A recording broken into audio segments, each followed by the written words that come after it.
And our next presenter before our morning break is going to focus on reshaping health and healthcare through innovation and collaboration. I'd like to ask Dr. Nussbaum to begin making his way to the stage.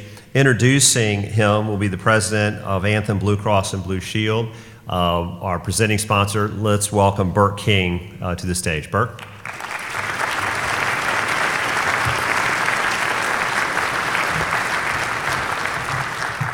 Good morning. I am pleased to introduce Dr. Sam Nussbaum. Sam is the Executive Vice President of Clinical Policy and Chief Medical Officer for WellPoint. WellPoint, of course, is Anthem's parent company. Sam is a key spokesperson and policy advocate for WellPoint and its Anthem plans across the country. In addition, he oversees corporate medical and pharmacy policy to ensure the provision of clinically proven effective care. Dr. Nussbaum collaborates with key leaders across the industry, including physicians, hospitals, and key national policy leaders to improve the safety, quality, and efficiency of our healthcare system. Dr. Nussbaum currently serves on the boards of the National Quality Forum, the Oasis Institute, and BioCrossroads, an Indiana-based public-private collaboration that advances and invests in the life sciences. Sam earned his medical degree from Mount Sinai University or School of Medicine.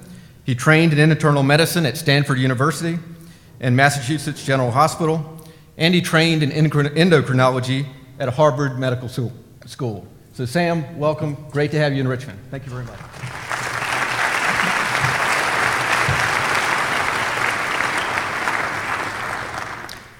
Good morning, and thank you, Burke. It is wonderful to be here and demonstrate to you, through Burke's leadership and our Anthem team, our deep commitment to Virginia. What I'd like to do today, though, is talk about the frame of what we can do to truly take all of the issues we heard from my previous colleagues who spoke with you and advance solutions. Because like the opening of A Tale of Two Cities, in healthcare, it truly is the best of times and the worst of times. The best of times because of the unprecedented advances in modern science, the ability to treat and cure illness, to bring new technology that improves population health, but the worst of times because the state of our public health is not strong. Healthcare costs are unsustainable for our nation and for our states. And the quality of medical care is not as good as the science. That's our challenge, and that's the challenge that we need to take and explore and solve together. So yes, we are wonderful in the care that we receive in some of the most advanced hospitals in the world, right here in Virginia. Yet, when we compare us to the OECD nations of Europe, we lack quality, access, efficiency, equity. We rank at the bottom. In addition, there are storm clouds on the horizon. We've got escalating costs and technology, those that can make us competitive in a world economy, but those which ultimately can drive unnecessary costs unless these technologies are used wisely. We have an aging population with chronic illness. And we have a fragmented healthcare system that doesn't have the infrastructure and the information that's integrated to allow it to perform as it can and as it should. You've seen a lot about cost. Let's make these numbers real. For every one of you that are working in the commercial sector, this is close to $15,000 to $16,000 a year. Think of what that's doing to real wages. Think of what that's doing to American competitiveness. And as I said, there is no end in sight. Now, we're talking a lot about healthcare, our great hospitals and doctors and nurses and health professionals. Yet what is even more dramatic, if we look at overall healthcare and overall health, is that the healthcare we receive only amounts to about 10 to 15% of total health. We have a genetic predisposition toward illness. Now, we can't choose our parents, but we can choose our behavioral patterns and our lifestyle. And that's where we as a community need to come together. It's obesity and physical inactivity and smoking and stress. These are the issues that are driving more and more healthcare costs. Now, Virginia has great stories to tell, and we heard them this morning. When you look at the ranking of Virginia versus other states in healthcare, it is a terrific story. It ranks 13th in the nation. But there are themes, coming attractions that are worrisome. The increase in the prevalence of diabetes is growing. It ranks 33rd in the nation. And low birth weight babies. And as Secretary Hazel said, it is early childhood development that leads to a life of less than productive health care and productive society. Those are the issues that we have to take on. Now, there are many reasons why our health care costs are high and need to be managed. And I mean managed in a positive way through collaboration. So if we look at McKinsey Worldwide Institute and look at why our costs are high, we pay more. We pay more in the United States for everything. We pay doctors more, we pay pharmaceutical companies more, we pay device companies more.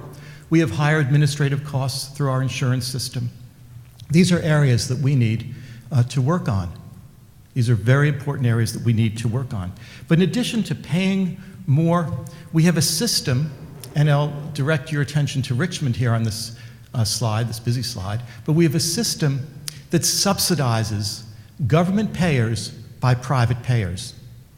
Please understand, those of you who are paying your health insurance premiums have a very dramatic subsidy for those state and government programs. So if we look at Richmond, this is not only Anthem WellPoint data, this is Cigna, United, Aetna, all put together by a person named Paul Ginsberg, who studies Center for Health System Change. And the private sector pays twice as much as Medicare does generally to hospitals, and more than that in outpatient areas. So this cost shift occurs. Now, part of that is because public programs under-reimburse hospitals and doctors. In addition, no insurance, no coverage means free care, which means no one gets paid. So there has to be that type of subsidy. Now, those are the problems. There are solutions. And one of the things that we have to consider is the concept of invention, discovery, versus innovation. And I think this picture tells it all. You know, it took us a really long time to figure out how to use the wheel in innovative ways. Well, healthcare is like that of sorts.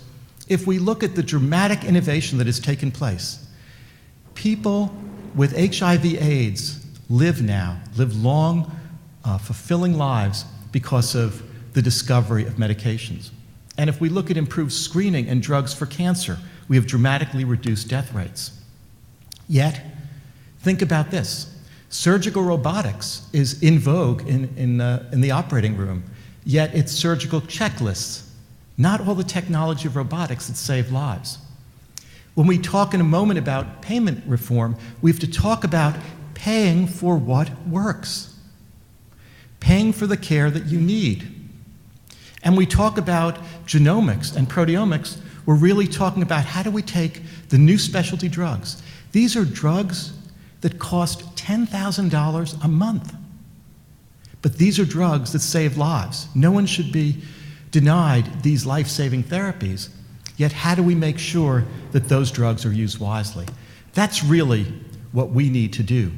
Now, I want to share a bit about the innovation that is taking place across WellPoint and across other organizations, much of this working with many of you, and also create a frame for how we need to accelerate this innovation, how we need to quickly identify those solutions and apply them to new situations, how we need to learn across the country that what works in California can work well in Virginia, and what works in Virginia can work well in Minneapolis and in other states, in Minnesota and other states across the nation. So let's talk about some of these programs, and I'm going to build on a lot of the themes that you heard this morning when we talk about new models of care, new models of payment, how we can use technology and information, and how we can engage the consumer.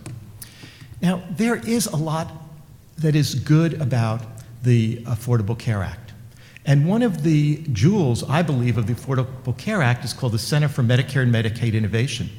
And this center has really been working on new models of payment You've heard that we pay for services, and those services have driven high use rates but not good outcomes. So if you look at the ACOs and medical homes and a number of initiatives that are focused on patients, Partnership for Patients about hospital safety, and also healthcare innovation challenges. And these are activities that I know in Virginia you are ready to apply for and lead with. The landscape is changing, though. The landscape of healthcare is changing. We think of traditional silos, right? Of you have insurers, and you have delivery systems, and you have physicians, and you have other health professionals, but it is changing dramatically. So if we look in Western Pennsylvania, you can see that Highmark, Blue Cross Blue Shield, actually acquired the dominant hospital system. Humana acquired a series of urgent and employer care centers. United Health Group has acquired doctors, a group called Monarch in California, and we at WellPoint Anthem have acquired CareMore. These are delivery systems, not just financing and insurance organizations. In addition, there's another change, and you see it everywhere, whether it's rural North Dakota, as Paul said, or whether it is an urban center, and in Richmond we're seeing it, and that is that doctors are increasingly working for hospitals and health systems and other large organizations. So more than half of doctors across the nation are employed. Now that's really terrific in that you can have better integration, you can have better care models, but if it's used, again, to drive costs up or to provide more services, then it would have that unintended consequence. Now we are big believers in medical homes, and I want to take a minute or two to share with you some of our results. We began these as pilots, as test pilots in 3 states, in New Hampshire, and New York, and Colorado. The model across Anthem WellPoint is to explore, learn, refine, and expand. And I'll show you examples where we've done that in Virginia, where Virginia's been our test model and our great success story. But if you look at these results, here's the theme. Number 1, quality improves, patient access improves, costs go down, care is better. Now, how does that occur? It occurs because care is far better coordinated in these medical homes. There are less emergency room visits, almost 20% less when you look in New Hampshire. There are less rehospitalizations. Think of this stunning fact. If you're a Medicare beneficiary, if you're in Medicare and you're hospitalized, you will have the likelihood, a 20% likelihood of being rehospitalized within 30 days. And half the time you'll have not seen a doctor, nurse, or any other health professional. That can be prevented. And so we saw decreases in inpatient admissions. So this is all about better and coordinated care. We found this so dramatic, so compelling, that we didn't wait for additional studies, and we announced, as Paul shared earlier this year, the fact that we are going out and creating patient-centered primary care models for every primary care doctor in our networks across the nation. And it's not just about paying differently, it's about structuring care differently. So yes, the first thing we're doing is increasing fee schedules, and we're paying for care coordination fees.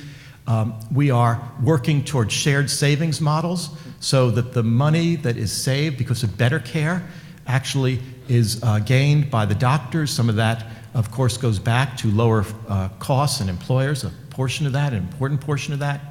But we're also looking at alternatives, retail visits, virtual care. We are paying in different ways for care management, but taking the thousands of nurses, our dedicated nurses who are on sort of in call centers, many in Virginia, and we're actually working to embed them in practices, assign them practices, is it virtually or really, and then we're exchanging meaningful information. We have strong predictive models that can tell us who is more likely to develop a very significant illness and hospitalization, who needs to have a gap in care closed, and that's the information that we're providing today at the point of care. Now, we also have worked with ACOs. You heard a bit from the Secretary about affordable care organizations, and we're seeing good results there too. This is with Dartmouth-Hitchcock in New Hampshire. You can see, again, improvement in cost, gains in quality, not as significant, though, as those seen in the medical home, but again, these can be achieved. I want to talk about a model called CareMore. This is one of the organizations that we recently acquired, and we're expanding. And yes, Richmond, this will be here. It is an important market for us to grow CareMore, but it's based on the following premise. This is Medicare data. For Medicare, 15% of beneficiaries account for 75% of all spending. That's stunning. For our commercial population, we have 34 million members at WellPoint Anthem. 1% of our membership accounts for 28% of spending. 5% counts for 54%. Taken together, healthcare costs are amazingly concentrated. And so therefore you can't control healthcare costs unless you concentrate on both preventing illness in this group and optimally managing care. So let me show you this model for a moment. And it really is centered about the patient. And we have a physician lead of a team, and that physician is called an extensivist. He or she follows the patient through hospitalization to coordinate their care. Strong patient-centered primary care base, care management nurses, care coordinators, a facility as a center for this care, and then a whole set of technology supports. So remote monitoring of weights, of blood pressure, care management. And when you begin care this way, with this Healthy Start initial visit, with this biometric monitoring, you have a very different model. So individuals who may have diabetes can actually get their foot care to prevent infection at our centers. Individuals that have end-stage renal disease don't have to wait to go to a doctor's office. We have our nurses go to them when they're receiving dialysis. It's a pragmatic, important way of giving care. And the results are exceptional. Diabetes indices, measures that are near normal, hemoglobin A1Cs, and this is an index of whether you'll develop complications of diabetes, 50% reductions in hospitalizations over a matter of months, and again, dramatically improved care. Here is a map of Medicare fee-for-service versus CareMore. And again, this is done in partnership with hospitals, and soon we'll be announcing those partnerships in this market. But this is about reducing unnecessary use of inpatient services, readmissions, while making this a profound difference in care. Here's a model that we are so proud that began in Virginia. It's called QHIP, Quality Hospital Insights Program. It is now expanded across the nation, and the model here is to pay hospitals when there is better quality, performance, and safety, and only to increase payment when those occur. So we're aligning payment with quality. We are improving outcomes of care, and this is not 1 or 2 or 5 or 10 WellPoint measures. These are nationally accepted measures that hospitals use, the Joint Commission, that physicians use, the American College of Cardiology, that everyone believes are the right measures. Better care if you have a heart attack, better care if you have pneumonia, better care if you need cardiac catheterization, better nursing care. All of these are making a huge difference in patient care. Now, there's one theme that we've alluded to, and that is, how do we know that in the real world of healthcare that what we do works? There have been studies by Rand Corporation showing that when any of you go to your doctor, you have a 50%, actually it's 55% chance of getting the right care, and 45% chance of getting care that is not meeting all the standards, that is not meeting quality measures, that is not making a difference for your health, wellness, or chronic illness. So we believe if care is superior, it should be applied. We should invest in the care of individuals. But if care is comparable, let's find where there's value. Let's do the effectiveness or outcomes research to get there. And in an era of more personalized care, let's make sure that we understand what drugs will work best in what clinical and physiologic and molecular situations. Most importantly, we've got to stop ineffective care. 30%, it's been estimated by many that as much as 30% of the care that is given is truly ineffective. Surgery that doesn't improve back pain, arthroscopic interventions that don't improve athletic function for people with knee injuries. I can go on and on and on, and this has really been looked at carefully. We need to take those dollars, save them, use that investment in the future. Greater access, healthier populations, invest in the future, and not use those dollars unwisely. Here's an example. You heard a bit about prostate cancer for men. There is no evidence, stunning again, that prostate screening, PSA screening, makes a difference in survival. But let's imagine that you believe it does, and you find a prostate cancer. Here are 4 different radiation treatments, modalities. They range almost from $20,000 to $100,000. It's been shown now that the proton beam treatment, great innovation, actually doesn't improve survival and has higher complication rates. We should not be using those types of activities. And also as a company and as an organization, we are committed to using our data in different ways. We actually have a health research organization called HealthCore that is working closely with academic centers, with the FDA, with the CDC. And so when people looked at H1N1 vaccine, it was our data at Anthem WellPoint that was looking at vaccine safety. Today, with the FDA, we are contributing the most data on looking at the safety of medications after they're released. That's an example of what the contemporary health plan can and must do to make a difference for Virginia and this community. What is also important is we're seeing fundamental change taking place in the medical profession. And recently you heard that all of the medical specialty societies are saying, they're saying for the very first time, we know what we're doing is too much. We know what we're doing is not making a difference. And 10 societies, each, have said there are 5 things that we're doing that we should stop doing.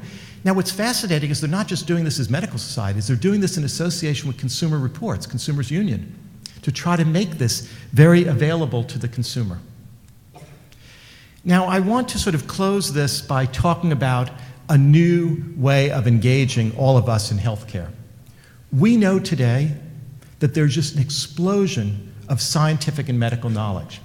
Think about this, that every year in the medical literature, there are 1 million new articles. None of us, no matter how hard we study and read and the specialization we have, can actually keep up with this information. And yet, how do we know that we're getting the best care? How do we know that if someone has a malignancy or heart disease and the care model is changing? And this is an example where we can take and move even beyond where we are today. So we've talked about using information and wisely, but here's an example of a strategic partnership, and I'm so pleased to have followed my dear friend and colleague Paul Grundy, because this is a partnership with IBM, and it's using IBM's artificial intelligence capability in Watson to advance healthcare. Watch this clip. And you'll remember Watson, the supercomputer turned superstar after he beat his human opponents on Jeopardy. Well, Watson is about to get down to serious business. The insurance giant WellPoint is going to start using Watson to help diagnose and treat patients. And more than 34 million of us could be affected. ABC's David Wright reports on man, medicine, and machine. A heartbreaking work of this. He's beaten Jeopardy's best. What is staggering genius? That's right. Now Watson is poised to make crucial decisions about medical care. WellPoint's announcement today marks the first time the IBM supercomputer has ever gotten a real job.